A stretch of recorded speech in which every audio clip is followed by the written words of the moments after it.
आज के आधुनिक युग में जहां जीवन की गति तेज हो गई है, वहीं बढ़ती उम्र के साथ स्वास्थ्य का ध्यान रखना और भी अधिक आवश्यक हो जाता है। वृद्धावस्था जीवन का एक महत्वपूर्ण और संवेदनशील चरण है, जिसमें व्यक्ति को शारीरिक और मानसिक दोनों प्रकार के स्वास्थ्य का विशेष ध्यान रखना चाहिए। सही आदतों और सकारात्मक जीवन शैली के माध्यम से बुजुर्ग लोग न केवल स्वस्थ रह सकते हैं, बल्कि एक सुखद, सक्रिय और संतुलित जीवन भी जी सकते हैं। तो चलिए आज जानते हैं डॉक्टर मनीष जी से इसी विषय पर कुछ महत्वपूर्ण जानकारी। सीनियर सिटीजन फिजिकल और मेंटल हेल्थ मेंटेन कैसे कर सकते हैं? जो लोग जो रिटायर हो गए हैं या 60 की एज को क्रॉस कर गए हैं, उसके बाद में यूजुअली अपने प्रोफेशन से हट चुके हैं, रिटायरमेंट ले चुके हैं, उन लोगों के मानसिक और शारीरिक स्वास्थ्य के बारे में। तो एल्डरली लोगों में आफ्टर रिटायरमेंट, आफ्टर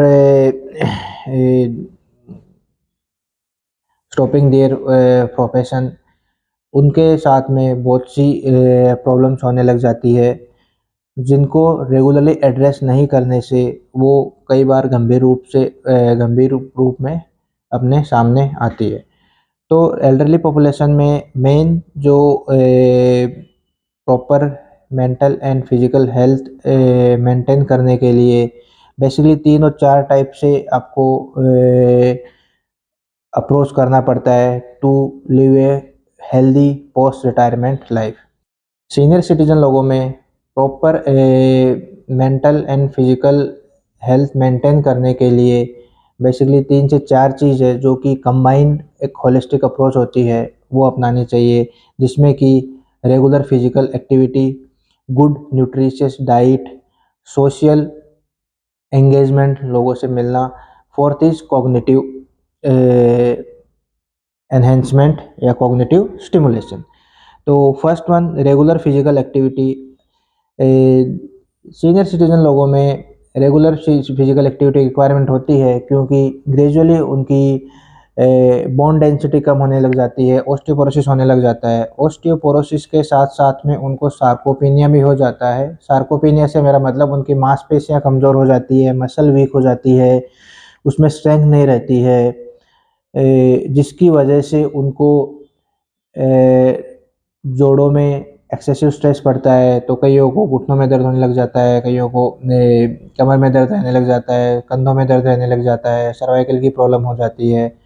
तो 2 चीज़ साथ साथ में चलती है उनके साथ में, एक तो ऑस्टियोपोरोसिस, हड्डियाँ कमज़ोर होना, दूसरा सार्कोपेनिया जो कि शरीर में मांसपेशियाँ कमज़ोर होना और उसका मास जो बल्क है वो कम हो जाता है। उस दोनों चीज़ को मेंटेन रखने के लिए रेगुलरली फिजिकल एक्टिविटी रिक्वायर्ड है।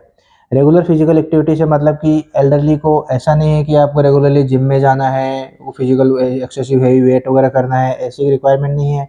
Basic gentle regular walking is the best. सबसे फर्स्ट तो रेगुलर वॉकिंग करनी चाहिए। वॉकिंग करने से अपने सारी चीज़ें एड़ी से लेके अपनी सर तक सारे मूवमेंट वगैरह होता है। तो ब्रिस्क वॉक, कुछ टाइम के लिए ब्रिस्क वॉक बेस्ट रहता है।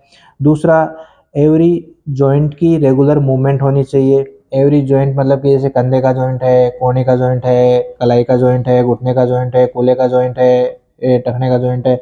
हर जॉइंट की रेगुलर जितनी भी नॉर्मल मूवमेंट होती है वो मूवमेंट करनी चाहिए। ऐसा नहीं है कि एक्सेसिव मूवमेंट करना है, एक्सेसिव स्ट्रेचिंग करनी है। जितना मूवमेंट हो रहा है उनका मेंटेन करने के लिए रोज़ आपको 10 से 15 minute gentle range of movement exercise of your each and every joint की होनी चाहिए।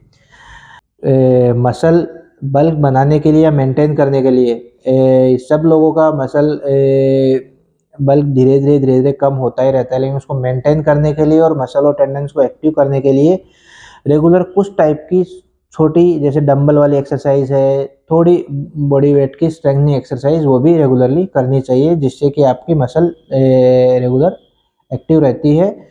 मसल एक्टिव रहने से आपका जॉइंट का मूवमेंट स्मूथ होता है और जॉइंट के मूवमेंट स्मूथ होने से आपको बाकी की प्रॉब्लम नहीं होती है। एल्डरली लोगों को प्रॉपर न्यूट्रिशन डाइट क्या लेनी चाहिए? एल्डरली लोगों में प्रॉपर न्यूट्रिशियस डाइट का बहुत रोल होता है, बिकॉज जो पाचन क्रिया है, पाचन सिस्टम है, डाइजेस्टिव सिस्टम है, वो धीरे धीरे वीक हो जाता है। तो उसकी वजह से प्रॉपर जो बॉडी में जितने भी रिक्वायरमेंट न्यूट्रिएंट्स होते हैं वो मिल नहीं पाते हैं। तो इसके लिए proper high protein nutritious diet regularly लेनी चाहिए। साथ में आपको regular fruits, iron rich food वो रेगुलरली लेना चाहिए। एसोसिएटेड अलग चीज़ जो कि किसी कोई लोग स्मोकिंग करता है, कोई अल्कोहल करता है, वो धीरे धीरे आपको एल्डरली में कम करना चाहिए, बिकॉज धीरे धीरे वो अपने बाकी ऑर्गन्स को, लीवर को, लंग्स को धीरे धीरे डैमेज करने लग जाते हैं। तो second one, proper nutritious diet होनी चाहिए जिसकी जो आपकी बोन को, मसल को, सॉफ्ट टिश्यू को, ब्रेन को मेटाबॉलिज्म के लिए हेल्प करे। सोशल एंगेजमेंट क्या है? बहुत से पेशेंट्स आते हैं जो कि पोस्ट रिटायरमेंट के बाद में बच्चे से बाहर चले जाते हैं, अकेले रह जाते हैं, तो डिप्रेशन, एंजाइटी उनका शिकार होने लग जाते हैं। तो प्रॉपर सोशल एंगेजमेंट, व्हाटएवर आपको सोशल, कोई गांव में रह रहा है, कोई शहर में रह रहा है, पिछले 20-30 साल से जहाँ पे भी रह रहा है, वहाँ पे उनका सोशल जो सर्कल बना है उसमें आपको प्रॉपरली एंगेज रहना चाहिए। सब लोग रिटायर होने के बाद में जो आपके जो कलीग्स है, जो भी रिटायर हो गए, उनसे रेगुलरली मिलना चाहिए, उनसे आपको कांटेक्ट करना चाहिए। जो लोग जैसे बच्चे बाहर रह रहे हैं तो आजकल जो मॉडर्न टेक्निक आ गई है, वीडियो कॉलिंग है, फेस टाइम है, ये वाले जो भी चीज़ें हैं उनको भी आपको रेगुलरली यूज़ करना चाहिए, जिससे कि आप ज़्यादा से ज़्यादा सोशली कनेक्टेड रहो। सोशली कनेक्टेड रहने से आपको एसोसिएटेड जो डिप्रेशन हो जाता है, एंजाइटी हो जाती है, साइकोलॉजिकल इश्यू आते हैं, वो बहुत कम हो जाते हैं। जो लोग अकेले पड़ जाते हैं, सोशली एक्टिव नहीं रहते हैं, वो लोग, उन लोगों का बुढ़ापा बहुत मुश्किल से निकलता है, बहुत परेशान होते हैं वो। Fourth one is cognitive stimulation. कुछ ना कुछ आपको किसी न किसी एक्टिविटी में आपको अपना दिमाग लगाना चाहिए। दिमाग लगाने से मतलब है, ऐसा नहीं है कि आपको कोई स्टडी की तैयारी करनी है, लेकिन आपको कोई न कोई हॉबी बनानी पड़ेगी।